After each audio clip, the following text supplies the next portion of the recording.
Hello, and welcome to our next episode of the Rachel Tulip Brain series, where we had the pleasure of discussing aggression and fear with some of the best experts on this topic.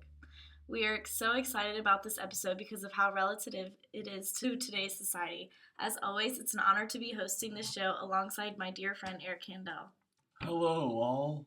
I'm excited to be here. This topic is something I'm very excited to discuss. Now, let's get down to it.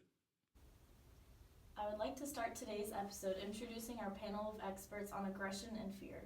First, we have Dr. Dimitri Towns, who did his undergrad work at Randolph-Macon College and received his doctorate at VCU. He has spent countless hours researching the neuroanatomy and neurochemistry of aggression in the brain. Next, we have Dr. Rebecca Patterson, who went to Cambridge for undergrad and received her doctorate at Oxford. She has focused her research on sex differences and aggression. We are also pleased to have Dr. Megan Campbell here with us today, who went to the University of Wisconsin as an undergrad and got her doctorate at Syracuse. She has spent a lot of time researching submission and defeat as well as conditioned defeat. And last but not least, we introduce Dr. Joseph Ledoux, who experimentally induced fear by presenting a bell followed by a foot shot, coining the term conditioned fear. It is a blessing to be sitting around a table full of such experts and wonderfully gifted people. I'd like to begin by stating the definition of aggression, which is behavior seen when defending or acquiring sources, usually with the intent to harm. That's right. We also can't forget to mention the two different types of aggression, reactive impulsive and controlled instrumental. That's right, Tulip. The main difference to look at between these two types of aggression is that reactive impulsive occurs when a person is highly emotionally aroused. Controlled instrumental is more of a purposeful type of aggression, for example, hiring an assassin to kill an ex-lover. Whoa, isn't that crazy? Dr. Towns, would you like to tell us more about what you found through your research of neuroanatomy and the neurochemistry of aggression? Of course. So one of the important things to know is that the orbitofrontal cortex inhibits aggressive behaviors, and it's seen in psychopaths that they have issues with their orbitofrontal cortex. Along with the orbitofrontal cortex, the amygdala plays multiple roles in aggression, depending on the context. The amygdala is responsible for the heightening of aggression in threatening situations and the reduction of aggression in social situations. So this is why we're able to control our aggression in certain situations. Exactly. It's very important for our orbitofrontal cortex and amygdala are properly functioning so that we don't turn into psychopath, and so we aren't being overly aggressive in relaxing situations. So what information did you find through your research about the neurochemistry of aggression? I found that testosterone and serotonin both play large roles in our aggressive behaviors. Fascinating. What kinds of effects do these hormones have on our aggression levels? I'm glad you asked. Our serotonin levels are associated with our different aggression levels. So high serotonin levels are associated with a reduction in aggressive behaviors, and low serotonin levels are associated with an increase in aggressive behaviors. Testosterone is important for establishing the neural foundations of the aggressive brain network. Something interesting about testosterone is that it isn't associated with dominance, but the lack thereof. When you lose territory, your testosterone levels increase in order to get that territory back. Isn't it possible for someone to have too much testosterone? Yes, it's called testosterone dogma. This is when you have too much testosterone, which can lead to even more aggressive behaviors in any sort of situation. So why is it that we think testosterone is associated with aggressive behaviors? It's most commonly known that we see this correlation because it explains the misbehavior we often see in males.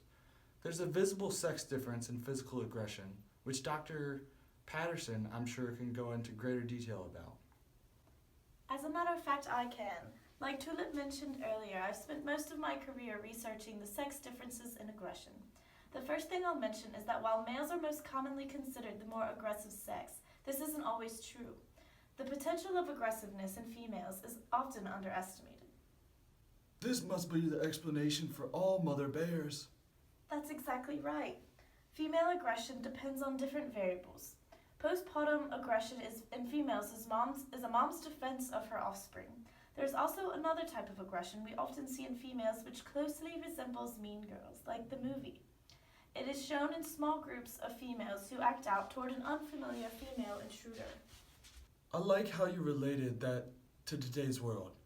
That type of small group aggression seen in females is also prevalent in middle and high schools all the time.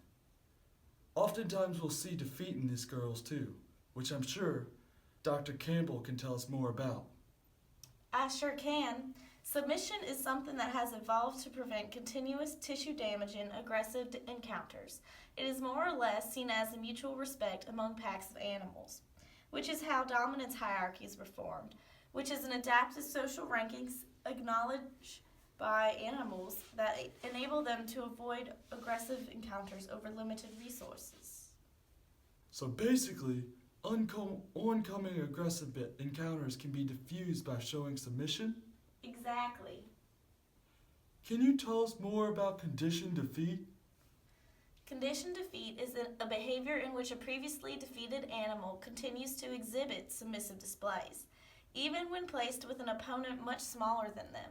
And through my research, I have observed this more in males than females. Now going off of conditioned defeat, we'll now hear from Joseph Ledoux about conditioned fear. Oh, yes. Conditioned fear was something that I noticed as a fear response using Pavlovian classical condition. Tell us a little more about your experiment. All right.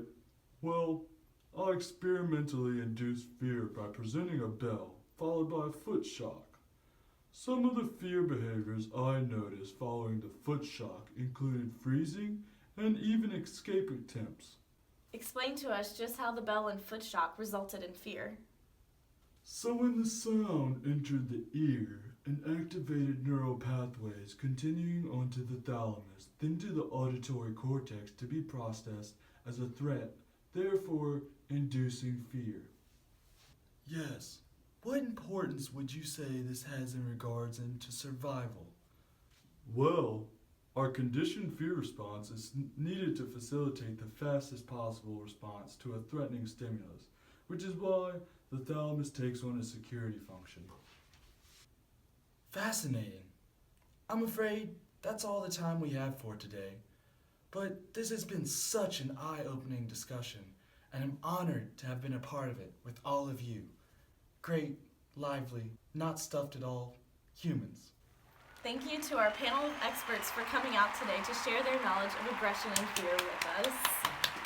Yes, yes.